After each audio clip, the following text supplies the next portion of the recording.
বন্ধুরা, বাস্তব জীবনে এমন কিছু কথা যা আমাদের জানা এবং বোঝার খুব প্রয়োজন। যে কথাগুলো আমাদের জীবনকে সহজ এবং সরল করে তোলে। বন্ধুরা, আজকে আমি এমন একটা গল্প বলবো যে গল্পটা থেকে আপনারা অনেক কিছু জানতে পারবেন, বুঝতে পারবেন এবং শিখতে পারবেন। জীবনে কি করা প্রয়োজন, কি করা প্রয়োজন না, এই কথাগুলো আপনারা বুঝতে পারবেন। ছোট্ট একটি গল্প বলছি, শুনুন। একবার কি হলো, একজন বিশাল আর বড় লোকের একটা ছেলে, তার ডাক্তার হওয়ার খুব ইচ্ছে এবং সে ডাক্তার হওয়ার জন্য পড়াশোনা শুরু করেছেন। পড়াশোনা শুরু করার কিছুদিন পর তার আর পড়াশোনাতে মন বসে না। কিন্তু তার ডাক্তার হওয়ার খুব ইচ্ছা।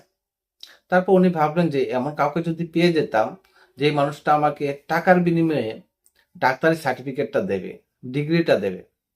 তারপর উনি খোঁজাখুঁজি করা শুরু করলেন এবং অনেক খোঁজার পর একজন মানুষ পেলেন যিনি নাকি টাকার বিনিময়ে ডিগ্রি দেন। তারপর ওই লোকটাকে প্রচুর টাকা দিল এবং টাকার বিনিময়ে উনি ডাক্তারের ডিগ্রিটা নিয়ে নিলেন এবং উনি ডাক্তার হয়ে গেলেন। এবার উনি ডাক্তার হওয়ার পর হসপিটালে ডিউটি করছেন প্রতিদিন। তো একবার কি হলো, উনি ডিউটিতে আছেন। উনি যখনই ডিউটিতে আছেন তখন একটা বাচ্চা, সিরিয়াস একটা বাচ্চা আসে।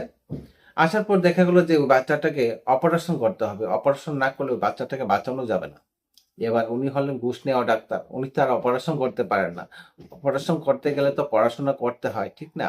উনি তো আর পড়াশোনা করেননি। উনি অপারেশন কিভাবে করবে? এবার উনি ওই সামনে দাঁড়িয়ে আছেন অসহায় অবস্থায় এবং ওই বাচ্চাটা তার জীবনের সঙ্গে লড়াই করতে করতে একটা সময়ের পর এই পৃথিবী ছেড়ে চলে যায়। উনার সামনে ওই বাচ্চাটা পৃথিবী ছেড়ে চলে যায়। উনার খুব কষ্ট হয়, খুব আঘাত লাগে উনার মনে। উনি মনটা খারাপ করে বাইরে আসেন উনার পরিবারকে খবর দেবেন বলে যে ওই বাচ্চাটা আর পৃথিবীতে নেই। যখন উনি বাইরে আসলো তখন দেখতে পেল যে ওই বাচ্চাটা সেই ব্যক্তিটার ছেলে, যে ব্যক্তিটা ওনাকে সার্টিফিকেট দিয়েছিলেন টাকার বিনিময়ে।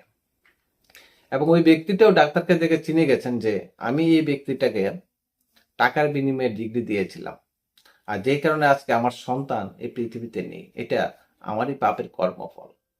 আপনি যেই কাজটা করবেন ওই কাজটা আপনি ফিরে পাবেনই। যে পাপ করবেন সেই পাপের কর্মফল ফিরে পাবেন।